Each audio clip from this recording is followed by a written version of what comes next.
वर्ष 2022 में हम बाल गोपाल का कौन सा जन्मोत्सव मनाएंगे, यह शायद ही कोई जानता हो। वेद पुराणों, शास्त्रों सहित पंचांगों में उल्लेख है कि भगवान श्री कृष्ण द्वापर युग में जन्मे थे, जिसके चलते द्वापर के वर्ष और वर्तमान के विक्रम संवत के वर्ष मिलाकर इस वर्ष भगवान श्री कृष्ण का 5248वां जन्मोत्सव मनाया जाएगा। कृष्ण जन्माष्टमी नाम से ही स्पष्ट है कि भगवान श्री कृष्ण का जन्म दिवस है। श्री कृष्ण जन्माष्टमी हिंदू धर्म के देव भगवान विष्णु के अवतार भगवान श्री कृष्ण के जन्म से संबंधित है। माना जाता है कि भगवान श्री कृष्ण ने संसार में पाप और अत्याचार बढ़ जाने के कारण वह राक्षसी प्रवृत्ति के राजा कंस को मारने के लिए धरती पर जन्म लिया था। भगवान कृष्ण का जन्म कारावास में हुआ था। देवता होने के कारण उनमें प्रबल शक्ति थी। राक्षस कंस को ये आकाशवाणी के माध्यम से ज्ञात हो चुका था कि देवकी की 8वीं संतान उसकी मृत्यु का कारण बनेगी। इस कारण अनेकों नवजात बच्चों की हत्या कंस ने करवाई, किंतु जिसका विनाश निश्चित है उसे नहीं रोका जा सकता। भाद्रपद कृष्ण पक्ष की अष्टमी को श्री कृष्ण का जन्म हुआ और उसी रात उसके पिता वासुदेव ने उन्हें यशोदा के पास पहुंचाया। श्री कृष्ण का लालन पालन माता यशोदा ने किया, जबकि उनकी जन्मदात्री देवकी थी। भक्तों की रक्षा के लिए भगवान विष्णु ने कृष्ण का अवतार लिया। भगवान श्री कृष्ण को भगवान श्री विष्णु जी का ही 8वां अवतार कहा जाता है। श्री कृष्ण जी भगवान का अवतार होने की वजह से जन्म से ही लीला करने लगे थे। भगवान श्री कृष्ण का जीवन चरित्र देखें कि भगवान विष्णु के अवतार होने के कारण चमत्कारी शक्तियों से युक्त थे। वासुदेव की 8वीं संतान थे, क्योंकि उस समय देवकी और वासुदेव राक्षस प्रवृत्ति के राजा कंस के कारावास में थे।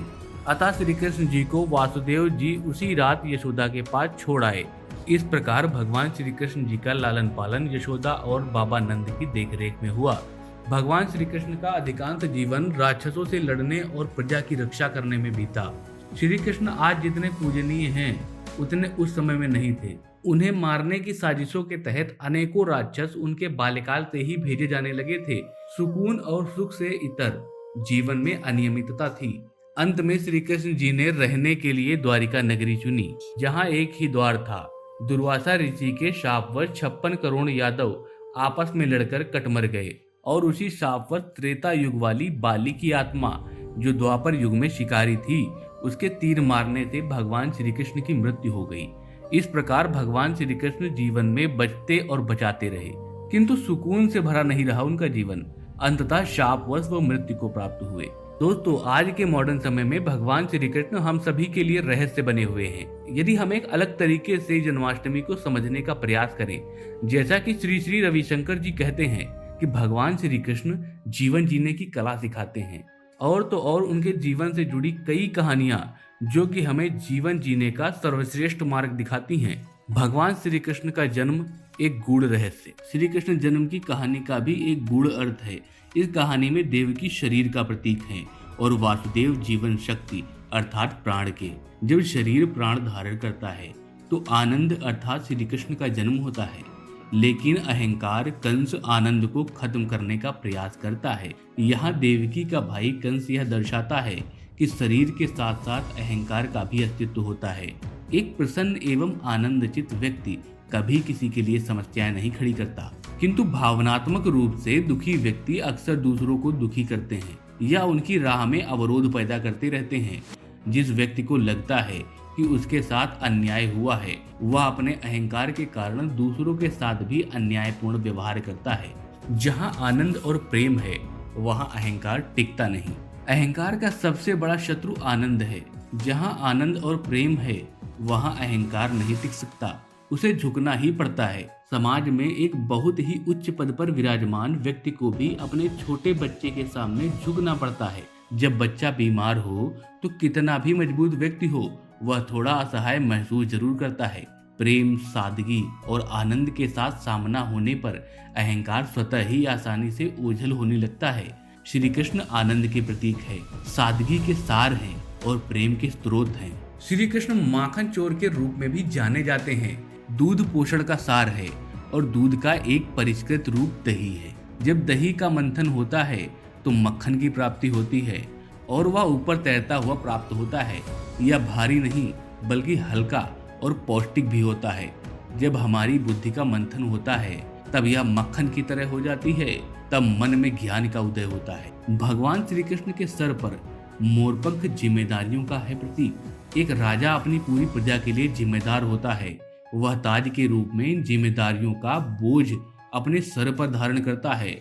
लेकिन श्री कृष्ण अपनी सभी जिम्मेदारियों को बड़ी ही सहजता से पूरी करते हैं, एक खेल की तरह।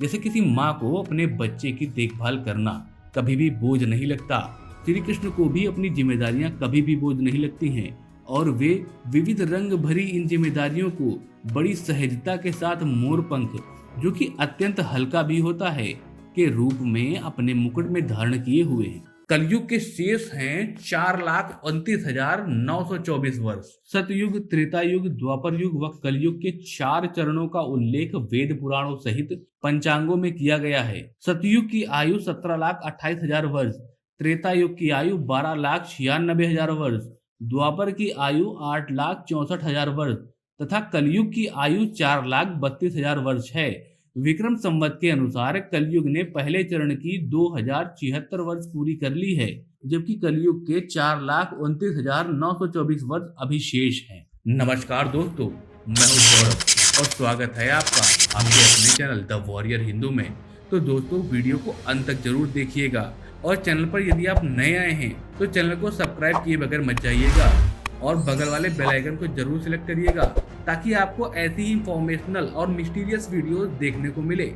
और कमेंट में जय श्री कृष्णा लिखना मत भूलिएगा। चलिए आज का वीडियो शुरू करते हैं।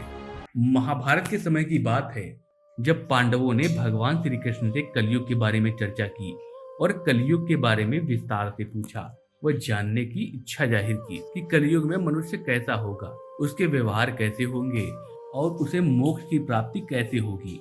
इन्हीं प्रश्नों का उत्तर देने के लिए भगवान श्री कृष्ण कहते हैं, तुम पांचों भाई वन में जाओ और कुछ भी दिखे वह आकर मुझे बताओ, मैं तुम्हें उसका प्रभाव बताऊंगा।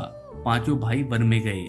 युधिष्ठिर महाराज ने देखा कि किसी हाथी की 2 सूंड है। यह देखकर उनका आश्चर्य का पार न रहा। अर्जुन दूसरी दिशा में गए। उन्होंने देखा कि कोई पक्षी है, उसके पंख पर वेद की ऋचाएं लिखी हुई हैं, पर वह पक्षी मुर्दे का मांस खा रहा है। यह भी आश्चर्य है।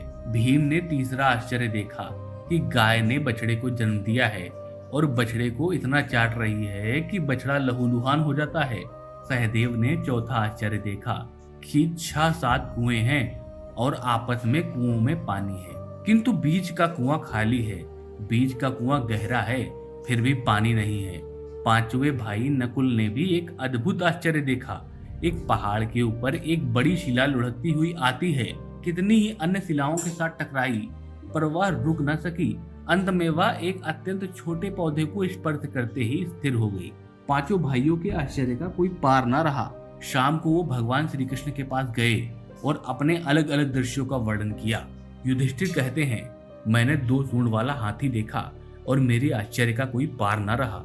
तब श्री कृष्ण ने कहा, कलयुग में ऐसे लोगों का राज्य होगा जो दोनों ओर शोषण करेंगे, बोलेंगे कुछ और करेंगे कुछ। ऐसे लोगों का राज्य होगा, इसलिए तुम पहले राज्य कर लो।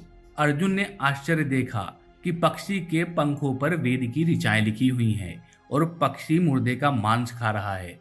इस प्रकार कलयुग में ऐसे लोग रहेंगे जो बड़े बड़े पंडित तो होंगे और विद्वान भी कहलाएंगे, लेकिन वे यह नहीं देखेंगे कि कौन सा मनुष्य मरे और हमारे नाम संपत्ति कर जाए। संस्था के व्यक्ति ही विचार करेंगे कि कौन सा मनुष्य मरे और संस्था हमारे नाम हो जाए। हर जाति व धर्म के प्रमुख पद पर बैठे व्यक्ति विचार करेंगे कि कब किसका श्राद्ध है। चाहे कितने ही बड़े लोग क्यों ना हो जाएं, किंतु उनकी दृष्टि धन रूपी मांस पर बनी रहेगी। ऐसे लोगों की बहुतायत होगी जो परधन को हरने और छीनने के आतुर होंगे और कोई विरला ही संत पुरुष होगा। भीम ने तीसरा आश्चर्य देखा कि गाय अपने बछड़े को इतना चाटती है कि वह बछड़ा लहूलुहान हो जाता है। कलयुग का आदमी शिशुपाल हो जाएगा। बालकों के लिए इतनी ममता करेगा कि उन्हें अपने विकास का अवसर ही नहीं देगा। किसी का बेटा घर छोड़कर साधु बनेगा तो हजारों व्यक्ति दर्शन करेंगे, किंतु यदि अपना बेटा साधु बनेगा तो रोएंगे, मेरे बेटे का क्या होगा। इतनी सारी ममता होगी कि उसे मोह माया और परिवार में ही बांध कर रखेंगे और उसका जीवन वहीं खत्म हो जाएगा। अंत में बेचारा अनाथ होकर मरेगा। वास्तव में लड़के तुम्हारे नहीं हैं, वे तो बहुओं की अमानत है। लड़कियां जमाइयों की अमानत हैं और तुम्हारा यह शरीर मृत्यु की अमानत है। तुम्हारी आत्मा परमात्मा की अमानत है। सहदेव ने चौथा आश्चर्य यह देखा कि 5 से 7 भरे कुओं के बीच एक कुआं एकदम खाली है। कलयुग में धनाढ़े लोग लड़के लड़कियों के विवाह में, मकान के उत्सव में, छोटे बड़े उत्सवों में तो लाखों रुपए खर्च कर देंगे, परंतु पड़ोस में यदि कोई भूखा प्यासा होगा तो यह नहीं देखेंगे कि उसका पेट भरा है या नहीं। दूसरी ओर मौज मस्ती, शराब, कबाब, फैशन और व्यसन में पैसे तो खूब उड़ाएंगे, किंतु किसी के 2 आंसू पोंछने में उनकी रुचि न होगी, और जिनकी रुचि होगी उन पर कलयुग का प्रभाव नहीं होगा, उन पर भगवान का प्रभाव होगा। 5वां आश्चर्य यह था कि एक बड़ी चट्टान पहाड़ से लुढ़कते हुए वृक्षों के तनों से होते हुए, किंतु बड़े से बड़े वृक्ष उसे रोक नहीं पाए, किंतु एक छोटा सा पौधा और वह विशाल सी चट्टान और उस छोटे से पौधे से टकराकर रुक गई, जबकि बड़े से बड़ा पौधा उस चट्टान को रोकने में असमर्थ था। इसका मतलब यही होगा कि कलयुग में मानव का मन नीचे गिरेगा, उसका जीवन पतित होगा। यह पतित जीवन धन की विशाल शिलाओं से नहीं रुकेगा, न सत्ता के भोग रूपी वृक्षों से रुकेगा, किंतु हरिनाम के एक छोटे से पौधे से मनुष्य के जीवन का पतन रुक जाएगा। सनातन धर्म में आदि 5 देवों के साथ ही त्रिदेव का वर्णन है। वहीं त्रिदेवों में ब्रह्मा, विष्णु व शिव शामिल हैं, जिनके पास कार्य आपस में बटे हुए हैं, जिनका जिक्र भी मिलता है। इस जहां में सृष्टि का निर्माण ब्रह्मा करते हैं, जहां भगवान विष्णु संसार के पालक हैं और भगवान शिव संहारक माने गए हैं। हिंदू धर्म ग्रंथों के अनुसार जब जब धरती पर पाप बढ़ा है, तब तब भगवान विष्णु किसी न किसी रूप में धरती पर पापियों का विनाश करने के लिए अवश्य प्रकट हुए हैं। वामन अवतार, नरसिंह अवतार, मत्स्य अवतार, रामावतार, कृष्णावतार, ये सभी इस बात के प्रमाण हैं कि शास्त्रों में भगवान विष्णु के इन 10 अवतारों का उल्लेख मिलता है। इनमें से अब तक 9 अवतार तो हो चुके हैं, लेकिन कलयुग में भगवान का अंतिम अवतार होना अभी बाकी है। ऐसा माना जाता है कि कलयुग अपनी चरम सीमा पर पहुंच जाएगा जब भगवान विष्णु जी कल की अवतार लेकर कलयुग में जन्म लेंगे। उसके बाद फिर धर्म की पुनः स्थापना करेंगे। कल के अवतार आज भी लोगों के लिए एक रहस्य बने हैं। ऐसे में हर कोई जानना चाहता है कि भगवान विष्णु अपना कल की अवतार कब लेंगे, कहाँ लेंगे और उनका रूप कैसा होगा और उनका वहाँ होगा क्या। ऐसे तमाम सवाल भगवत गीता और अन्य ग्रंथों में मौजूद हैं। यहाँ मिलता है कल के अवतार का वर्णन। वहीं श्रीमद् भगवत पुराण के 12वें स्कंद में लिखा है कि भगवान कल्कि का अवतार कलयुग के अंत और सतयुग की संधि काल में होगा। शास्त्रों की माने तो प्रभु श्री राम और श्री कृष्ण का अवतार भी अपने अपने युगों के अंत में हुआ था। इसलिए जब कलयुग का अंत निकट आ जाएगा तब भगवान श्री कल की जन्म लेंगे। और वहीं अग्नि पुराण के 16वें अध्याय में कल के अवतार का वर्णन है। कल के अवतार का चित्रण वहीं अग्नि पुराण के 16वें अध्याय में कल के अवतार का चित्रण तीर कमान धारण किए हुए और एक घुड़सवार के रूप में किया गया है, जो वे भविष्य में होने वाले हैं। कल के पुराण के अनुसार वह हाथ में चमचमाती हुई तलवार लिए सफेद घोड़े पर सवार होकर युद्ध विजय के लिए निकलेंगे।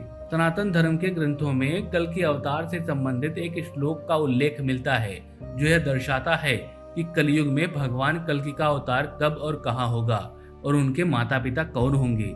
भगवान विष्णु का कल्कि अवतार निष्कलंक अवतार के नाम से भी जाना जाएगा। इस अवतार में उनकी माता का नाम सुमति होगा। इसके अलावा उनके 3 बड़े भाई भी होंगे, जो सुमंत, कवि और प्राज्ञ के नाम से जाने जाएंगे। याज्ञवल्क जी उनके पुरोहित होंगे और भगवान परशुराम उनके गुरु होंगे। भगवान श्री कल्कि की 2 पत्नियां होंगी, लक्ष्मी रूपी पद्मा और वैष्णवी रूपी रमा। उनके पुत्र होंगे जय, विजय, मेघमाल और बलाहक। पुराणों में बताया गया है कि कलयुग के अंत में भगवान यह अवतार धारण करेंगे और अधर्मियों का अंत करके फिर से धर्म की स्थापना करेंगे।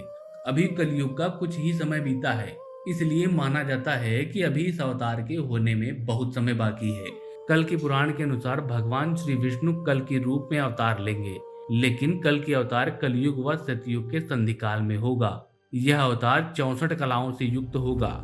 ऐसे में इस कलयुग का अंत कब होगा, ये बात हर कोई जानना चाहता है। पौराणिक ग्रंथों के अनुसार 4 युग होते हैं। वर्तमान में कलिकाल अर्थात कलयुग चल रहा है। ग्रंथों में इस युग में क्या क्या होगा या क्या क्या घटेगा, यह स्पष्ट रूप से लिखा है।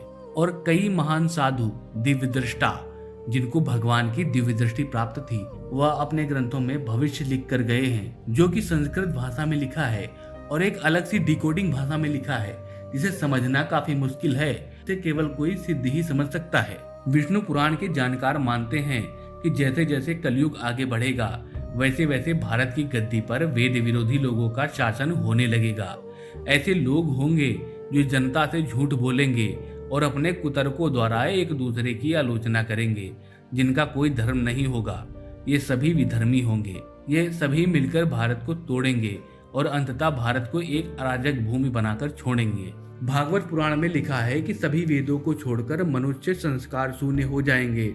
तब ऐसे लोग सत्ता में काबिज होंगे जो सबके सब परले सिरे से झूठे होंगे, अधार्मिक और स्वल्प दान करने वाले होंगे, दूसरे की स्त्री और धन को हथिया लेने में सदा उत्सुक होंगे।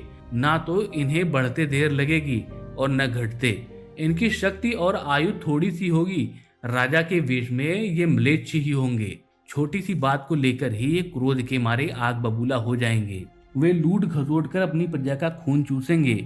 जब ऐसा शासन होगा तो देश की प्रजा में भी वैसा ही स्वभाव, आचरण, भाषण की वृद्धि हो जाएगी। राजा लोग तो उनका शोषण करेंगे ही, आपस में वे भी एक दूसरे का शोषण और उत्पीड़न करते रहेंगे।